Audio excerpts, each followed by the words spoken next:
Hi friends, ನಮಸ್ಕಾರ. Welcome back to ಕರಾವಳಿ ಕಡಲು ಚಾನಲ್. ಇವತ್ತು ನಾನು ಬಜ್ಜಿ ರೆಸಿಪಿನ ತೊಗೊಂಬಂದಿದ್ದೀನಿ. ನೋಡಿ, ನಾನಿಲ್ಲಿ 3 ರೀತಿಯಾದ ಬಜ್ಜಿನ ಮಾಡ್ತಾಯಿದ್ದೀನಿ. ನೋಡಿ, ಆಲೂಗಡ್ಡೆ ಬಜ್ಜಿ ಮಾಡಲಿಕ್ಕೆ ಆಲೂಗಡ್ಡೆನ ಇಷ್ಟು ತೆಳ್ಳಗಾಗಿ ನೀಟಾಗಿ ಕಟ್ ಮಾಡ್ಕೊಂಡಿದ್ದೀನಿ. ನೋಡಿ ಇಷ್ಟು ತೆಳ್ಳಗಿದ್ರೆ ಇಷ್ಟು ಕರೆಕ್ಟ್ ಇದೆ. ಇಷ್ಟಾಗಿ ಕಟ್ ಮಾಡಿಕೊಂಡ್ರೆ ಪರ್ಫೆಕ್ಟಾಗಿ ಬರುತ್ತೆ. ಆನಂತರ ನೋಡಿ, ನಾನಿಲ್ಲಿ ದೊಡ್ಡ ಪತ್ರೆ ಎಲೆಯನ್ನು ತೊಗೊಂಡಿದ್ದೀನಿ. ಇದ್ರದ್ದು ಸಹ ಬಜ್ಜಿ ಮಾಡ್ತಿದ್ದೀನಿ. ತುಂಬಾ ಹೆಲ್ತಿಗೆ ಒಳ್ಳೆಯದು.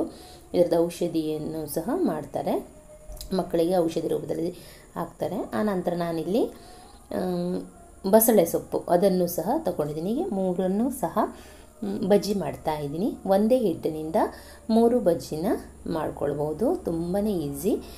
ಹಾಗೆ ನೋಡಿ, ನಾವು ಬಜ್ಜಿ ಮಾಡಲಿಕ್ಕೆ 1 ಕಪ್ ಕಡಲೆ ಹಿಟ್ಟನ್ನು ತೊಗೊಂಡಿದ್ದೀನಿ. ಹಾಗೆ ಒಂದು ಸ್ವಲ್ಪ ಅಕ್ಕಿ ಹಿಟ್ಟನ್ನು ಸೇರಿಸ್ಕೊಳ್ತಾ ಇದ್ದೀನಿ.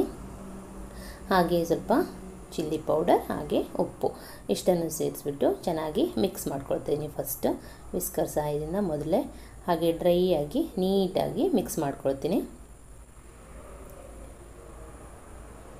ಆನಂತರ ನೀರನ್ನು ಸೇರಿಸ್ಕೊಳ್ತಾ ಮಿಕ್ಸ್ ಮಾಡ್ಕೊಳ್ಬೇಕು.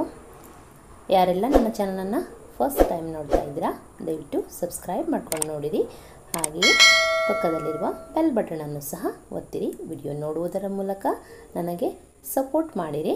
ನೋಡಿ, ಚೆನ್ನಾಗಿ ಮಿಕ್ಸ್ ಮಾಡಿ ಕಲಸಿಟ್ಕೊಂಡಿದ್ದೀನಿ. ನೋಡಿ, ಈ ಹಂತಕ್ಕೆ ಕಲಿಸ್ಕೊಳ್ಬೇಕು. ಪರ್ಫೆಕ್ಟ್ ಆಗಿದೆ. ನೋಡಿ, ಈ ರೀತಿ ಒಂದೇ ಸಮನೆ ನೀಟಾಗಿ ಬೀಳಬೇಕು, ಕಟ್ಟಾಗಿ ಬೀಳಬಾರ್ದು. ಹೀಗಾಗಿದ್ರೆ ಪರ್ಫೆಕ್ಟ್ ಆಗಿದೆ ಅಂತ ಅರ್ಥ. ಇವಾಗ ಬಿಸಿ ಮಾಡಿಟ್ಕೊಂಡಿರುವಂತಹ ಎಣ್ಣೆಯನ್ನು ಸೇರಿಸ್ಕೊಳ್ತಾ ಇದ್ದೀನಿ. ಬಿಸಿ ಮಾಡಿಟ್ಕೊಂಡಿರುವ ಎಣ್ಣೆಯನ್ನು ಸೇರಿಸಿದರೆ ಗರಿಯಾಗಿ ಬರುತ್ತೆ, ಮತ್ತು ಡೀಪ್ ಫ್ರೈ ಮಾಡುವಾಗ ಎಣ್ಣೆ ಜಾಸ್ತಿ ಕುಡಿಯಲ್ಲ. ಆನಂತರ 1 ಪಿಂಚ್ ಆಗುವಷ್ಟು ಅಡಿಗೆ ಸೋಡನ್ನು ಸಹ ಸೇರಿಸ್ಕೊಂಡಿದ್ದೀನಿ. ಅಡಿಗೆ ಸೋಡಾ ಸೇರಿಸೋದ್ರಿಂದ ಉಬ್ಬಿ ಬರುತ್ತೆ ಅಂತ. ಆಪ್ಷನಲ್ಲು, ಬೇಕಿದ್ದರೆ ಸೇರಿಸ್ಬೋದು, ಇಲ್ಲ ಅಂದರೆ ಇಲ್ಲ. ನೋಡಿ, ಹಾಗೆ ಎಣ್ಣೆಯನ್ನು ಕಾಯ್ಲಿಕ್ಕೆ ಇಟ್ಟಿದ್ದೀನಿ. ಎಣ್ಣೆ ಕಾದ ನಂತರ ಒಂದೊಂದಾಗಿ ಡಿಪ್ ಮಾಡಿಬಿಟ್ಟು ನಾನು ಫ್ರೈ ಮಾಡ್ಕೊಳ್ತಾ ಇದ್ದೀನಿ. ಡೀಪ್ ಫ್ರೈ ಮಾಡ್ಕೊಳ್ಬೇಕು.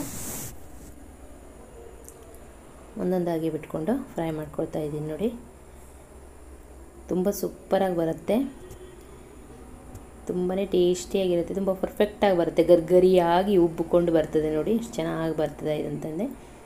ತುಂಬಾ ಚೆನ್ನಾಗಿ ಬರುತ್ತೆ ಕೂಡ ಹೀಗೆ ಮಾಡಿದರೆ. ಒಮ್ಮೆ ನೀವು ಟ್ರೈ ಮಾಡಿ ನೋಡಿ, ಹೇಗೆ ಬಂತು ಅಂತ ನನಗೆ ಕಮೆಂಟ್ ಬಾಕ್ಸ್ ಮೂಲಕ ತಿಳಿಸಿರಿ.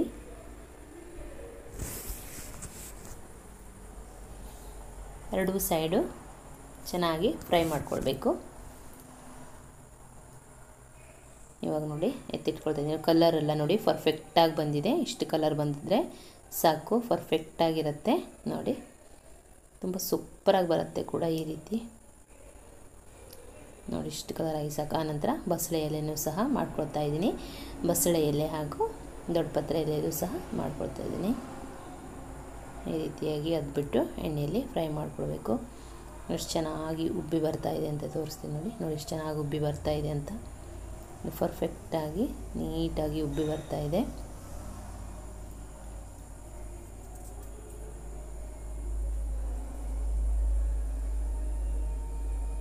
ಇದೇ ರೀತಿಯಾಗಿ ಎಲ್ಲವನ್ನು ಮಾಡಿ ಎತ್ತಿಟ್ಕೊಳ್ತೀನಿ.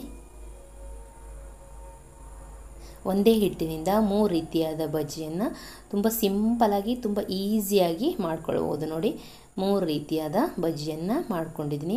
ಒಮ್ಮೆ ನೀವು ಟ್ರೈ ಮಾಡಿ ನೋಡಿ. ತುಂಬಾ ಪರ್ಫೆಕ್ಟಾಗಿ, ತುಂಬಾ ಟೇಸ್ಟಿಯಾಗಿ ಬರುತ್ತೆ. ಮಾಡೋದು ಸಹ ತುಂಬಾ ಸಿಂಪಲ್ಲು. ಮನೆಯಲ್ಲಿ ಇರುವ ಇಂಗ್ರೀಡಿಯೆಂಟ್ಸನ್ನು ಬಳಸ್ಕೊಂಡು ಆರಾಮಾಗಿ ಮಾಡ್ಬೋದು. 3 ರೀತಿಯಾದ ಬಜ್ಜಿಯನ್ನು ಗರಿಯಾಗಿ ಬರುತ್ತೆ. ಬಸಳೆ ಸೊಪ್ಪಿಂದು ಹಾಗೆ ದೊಡ್ಡ ಪತ್ರೆ ಎಲೆದಲ್ವ, ತುಂಬಾ ಪರ್ಫೆಕ್ಟಾಗಿ ಬರುತ್ತೆ. ನೋಡಿ, ತುಂಬ ಟೇಸ್ಟಿಯಾಗಿಯೂ ಸಹ ಇರುತ್ತೆ. ಹಾಗೆ ಸಾಸ್ ಜೊತೆ ನಂಚ್ಕೊಂಡು ತಿಂತಾಯಿದ್ರೆ ನೋಡಿ, ನಾನು ನಿಮಗೆ ಕಟ್ ಮಾಡಿ ಕಾಣಿಸ್ತಾ ಇದ್ದೀನಿ. ನೋಡಿ, ಎಷ್ಟು ಪರ್ಫೆಕ್ಟಾಗಿ ಬಂದಿದೆ ಅಂತ. ಒಳಗಡೆನೂ ಸಹ ಅಷ್ಟೇ ನೀಟಾಗಿ ಬೆಂದಿದೆ.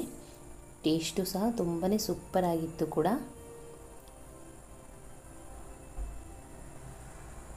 ಹಾಗೆ ನೋಡಿ, ದೊಡ್ಡ ಪತ್ರೆ ಎಲೆದು ಸಹ ನಿಮಗೆ ಕಾಣಿಸ್ತಾ ಇದ್ದೀನಿ. ಓಪನ್ ಮಾಡಿಬಿಟ್ಟು ಕಾಣಿಸ್ತಾ ಇದ್ದೀನಿ. ನೋಡಿ, ಪರ್ಫೆಕ್ಟಾಗಿ ಬಂದಿದೆ. ನೋಡಿ, ಎಷ್ಟು ಉಬ್ಬಿಕೊಂಡು ಬಂದಿದೆ ಅಂತ. ಹಾಗೆಯೇ ಬಸಳೆ ಸೊಪ್ಪಿಂದು ನೋಡಿ, ಎಷ್ಟೇ ಪರ್ಫೆಕ್ಟಾಗಿ ಬಂದಿದೆ. ಗರಿಯಾಗಿ ಬರುತ್ತೆ. ನೋಡಿ, ತುಂಬಾ ಸೂಪರಾಗಿ, ತುಂಬಾ ಟೇಸ್ಟಿಯಾಗಿ ಬರುತ್ತೆ ಕೂಡ. ಒಮ್ಮೆ ನೀವು ಟ್ರೈ ಮಾಡಿ ನೋಡಿ ಹೇಗೆ ಬಂತು ಅಂತ ನನಗೆ ಕಮೆಂಟ್ ಬಾಕ್ಸ್ ಮೂಲಕ ತಿಳಿಸಿರಿ. ಸೂಪರಾಗಿರುತ್ತೆ ಸಾಸ್ ಜೊತೆ. Thank you for watching.